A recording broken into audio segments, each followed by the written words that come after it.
Hi hello అందరికీ నమస్కారం. రైతులకు చిన్న మనవి, వీడియో పూర్తిగా చూస్తేనే పూర్తి సమాచారం అనేది అర్థమవుతుంది కాబట్టి తప్పనిసరిగా ఈ వీడియోను పూర్తిగా చూడండి ఫ్రెండ్స్. ఈ వీడియోలో మనం సెమినస్ 22 గురించి పోయిన సంవత్సరం మిర్చి తోట గ్రోత్ ఎలా ఉంది, మిర్చి ప్యాకెట్ ఎంత తీసుకున్నాను బిల్లుతో సహా చూపిస్తాను ఫ్రెండ్స్. చూడవచ్చు మీరు. ఈ సంవత్సరం అంతగా డిమాండ్ పెరగడానికి అసలు కారణం ఏందనేది ఈ వీడియోలో తెలుసుకుందాం ఫ్రెండ్స్. మీరు చేయాల్సింది సబ్స్క్రైబ్ చేయండి, షేర్ చేయండి, లైక్ చేసేయండి. ఇది కనిపిస్తున్న తోట చూసినట్లయితే డబల్ టూ తోట. ఇది గ్రోత్ కూడా బాగానే ఉంటుంది, మీరు చూడవచ్చు ఆకులతో సహా నీట్గా ఉంటుంది తోట. కాబట్టి పండించడం ఈజీ కనుక ఈ 22 అనే విత్తనాన్ని చాలామంది ఎంచుకోవడం జరుగుతుంది.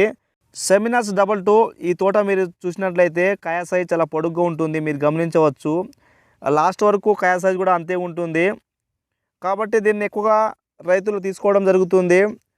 ముడత తక్కువగా వస్తుంది, వైరస్ను కూడా తట్టుకుంటుంది. కాబట్టి చాలామంది రైతులు విపరీతంగా ఈ సీడ్ని ఎంచుకోవడానికి కారణం ఇదని చెప్పవచ్చు. ఎందుకంటే కొంచెం వైరస్ని తట్టుకుంటుంది, ముడత సమస్య అనేది తక్కువగా ఉంటుంది, ఎదుగుదల అనేది ఎక్కువగా వస్తుంది. కాబట్టి చౌక భూమిలో కూడా పండే అవకాశం ఉంది కనుక ఈ సీడ్ని ఎక్కువగా ఎంచుకోవడం జరుగుతుంది. 2020లో నాటిన మిరప తోట ఇది. మీరు గమనించినట్లయితే బస్తాల కొద్దీ ఎరువులు చల్లడం అవసరం లేదు, పెట్టుబడి తక్కువ కనుక